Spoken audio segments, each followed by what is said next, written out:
प्रभात बच्चों, आज हम हिंदी पाठमाला का पाठ 16 उन्नति के शिखर पर विराट कोहली पढ़ेंगे। इस पाठ के अंदर हम जानेंगे खेलों के महत्व के बारे में कि खेल हमारे स्वास्थ्य को अच्छा रखने के साथ साथ हमारा मनोरंजन भी करते हैं। भारतीय क्रिकेट टीम के अनेक विख्यात खिलाड़ी हैं, उनमें से ही एक हैं विराट कोहली, जिनके बारे में आज हम इस पाठ के अंतर्गत जानेंगे। चलिए शुरू करते हैं। विराट कोहली का जन्म 5 नवंबर 1988 को दिल्ली में एक पंजाबी परिवार में हुआ था।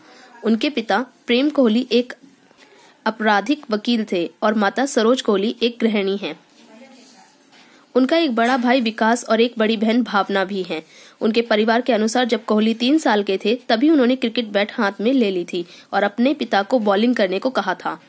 यानी कि जो विराट कोहली थे वो बचपन से ही क्रिकेट को पसंद करते थे।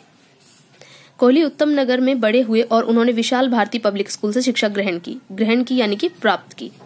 1998 में पश्चिमी दिल्ली क्रिकेट अकादमी बनी और कोहली के पिता ने एक पड़ोसी की सलाह पर उन्हें 9 साल की आयु में अकादमी में शामिल किया। यानी कि 9 साल की उम्र में ये अकादमी में क्रिकेट खेलना शुरू कर चुके थे। ये सलाह पड़ोसी ने कोहली की प्रतिभा को देखते हुए उनके पिताजी को दी थी। राजीव कुमार शर्मा के हाथों कोहली ने प्रशिक्षण लिया यानी सीखना शुरू किया और सुमित डोगरा अकादमी में मैच भी खेला। कौन सी अकादमी में? सुमित डोगरा अकादमी में इन्होंने मैच खेला था। 9वीं कक्षा में उन्हें सेवियर कॉन्वेंट में डाला गया ताकि उन्हें क्रिकेट प्रशिक्षण में मदद मिल सके। खेलों के साथ ही कोहली पढ़ाई में भी अच्छे थे। उनके शिक्षक उन्हें एक होनहार और बुद्धिमान बच्चा बताते हैं। 18 दिसंबर 2006 में ब्रेन स्ट्रोक की वजह से काफी दिनों तक आराम करने के बाद उनके पिता की मृत्यु हो गई। कब हुई थी उनकी पिता की मृत्यु? 18 दिसंबर 2006 में। किस कारण? ब्रेन स्ट्रोक के कारण। अपने प्रारंभिक जीवन को याद करते हुए कोहली एक साक्षात्कार में बताते हैं कि मैंने अपने जीवन में बहुत कुछ देखा। मैंने युवा दिनों में ही अपने पिता को खो दिया, जिससे पारिवारिक व्यवस्था भी डगमगा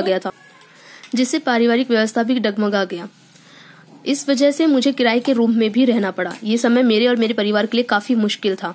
आज भी उस समय को याद करते हुए मेरी आंखें नम हो जाती हैं। कोहली के अनुसार बचपन से ही क्रिकेट प्रशिक्षण में उनके पिता ने उनकी सहायता की थी। मेरे पिता ही मेरे लिए सबसे बड़ा सहारा थे। वही थे जो रोज मेरे साथ खेलते थे। विराट कोहली एक अंतर्राष्ट्रीय भारतीय क्रिकेटर हैं। वे दाएं हाथ के विश्व के सर्वोत्तम बल्लेबाजों में से एक बल्लेबाज हैं। कोहली को 2012 में भारतीय वनडे टीम के उप कप्तान के रूप में नियुक्त किया गया और बहुत समय तक भारत के कप्तान महेंद्र सिंह धोनी की अनुपस्थिति यानी कि गैर हाजिरी, यानी कि जब महेंद्र सिंह धोनी वहां नहीं थे उस समय विराट कोहली में भी टीम की बागडोर संभाले रहते हैं। ठीक है, जब वो नहीं होते मतलब महेंद्र सिंह धोनी जो कप्तान है वो नहीं होते तो उस समय पे विराट कोहली ही टीम को संभालते हैं। धोनी के 2014 में टेस्ट से संन्यास लेने के बाद से ही कोहली को टेस्ट टीम की कप्तानी सौंपी गई। वर्तमान में वे यानी किस समय सौंपी गई थी? 2014 में।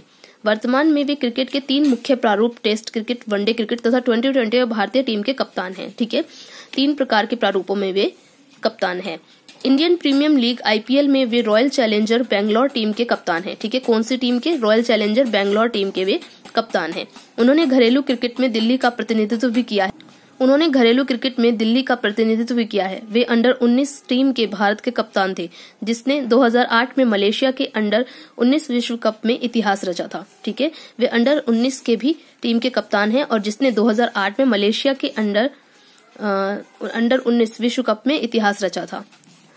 इसके कुछ महीनों बाद भी उन्होंने श्रीलंका के विरुद्ध अपने अंतर्राष्ट्रीय करियर की शुरुआत की थी। शुरू में उन्हें टीम में आरक्षित खिलाड़ी के रूप में रखा जाता था, लेकिन जल्द ही वे वनडे क्रिकेट के मध्य क्रम में उन्होंने अपने आप को साबित किया। ठीक है, पहले क्या होता था, उनको आरक्षित रूप में रखा जाता था, यानी कि जैसे होते हैं ना कि तो 11 जो कुल लोग होते हैं उनके अलावा जो रखे जाते हैं वो आरक्षित ये होते हैं कि अगर किसी 11 में से किसी भी एक की कोई हानि होती है तो उस जगह पे वो दूसरा व्यक्ति खेलेगा।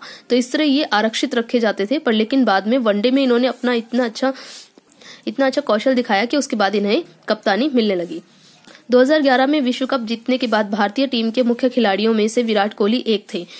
कोहली ने 2011 में वेस्ट इंडीज के खिलाफ किंगस्टन में अपना पहला टेस्ट मैच खेला था। ठीक है, कहाँ पे खेला था इन्होंने? वेस्ट इंडीज के खिलाफ में किंगस्टन में अपना पहला टेस्ट मैच खेला था। 2013 में ऑस्ट्रेलिया और साउथ अफ्रीका में अपने शतकों के कारण उन्हें वनडे स्पेशलिस्ट के नाम से भी जाना जाता है। ठीक है, तो इन्हें किस नाम से और जाना जाता है? वनडे स्पेशलिस्ट के नाम से। क्यों जाना जाता है? क्योंकि इन्होंने साउथ अफ्रीका और ऑस्ट्रेलिया में अपने शतक बनाए थे। वर्ष 2012-13 में ऑस्ट्रेलिया दौरे के बाद वे टेस्ट टीम के भी स्थायी सदस्य हो गए, मतलब वो 11 में नियुक्त कर लिए गए। मुख्य रूप से वे आईसीसी की वनडे रैंकिंग में शीर्ष स्थान पर भी पहुंचे। उस समय अपने करियर में वे पहली बार वनडे बैट्समैन की लिस्ट में पहले स्थान पर पहुंचे थे। ठीक है, पहली बार कब हुआ था? 2012-13 में। ठीक है, तब ये पहले स्थान पर आ गए थे।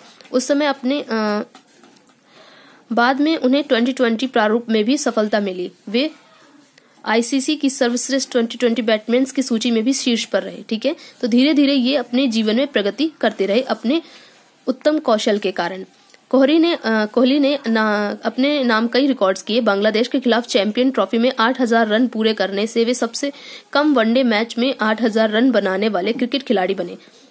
ये कारनामा उन्होंने 183 मैच की 175 इनिंग्स में किया। उन्होंने दक्षिण अफ्रीका के कप्तान एवी डिविलियर्स के 190 मैच के 182 इनिंग्स में बनाए गए रिकॉर्ड को तोड़ा।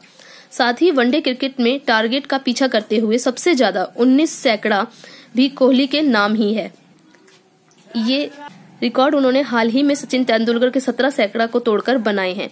वे विश्व में अकेले ऐसे बल्लेबाज हैं जिन्होंने लगातार 4 सालों तक वनडे क्रिकेट में 1000 या उससे भी ज्यादा रन बनाए हैं।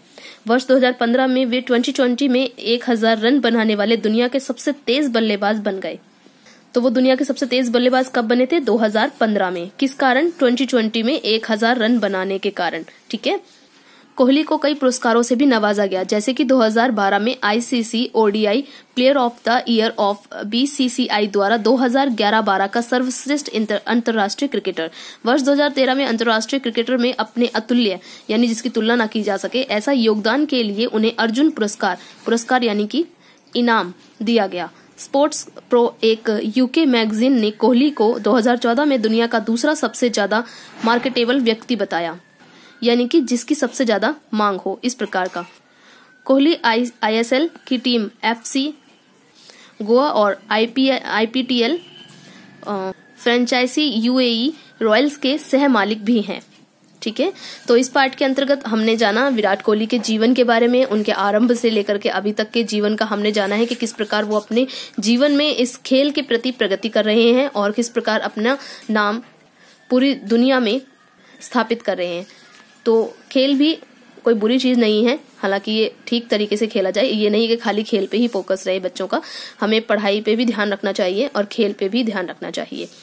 तो ये पार्ट मैंने आपको पूरा करवा दिया है। अब आप इसका अभ्यास बड़े ही आराम से कर सकते हैं। फिर भी अगर आपको इसका अभ्यास करने में कोई परेशानी कठिनाई हो तो मुझे व्हाट्सएप पे मैसेज करके पूछ सकते हैं।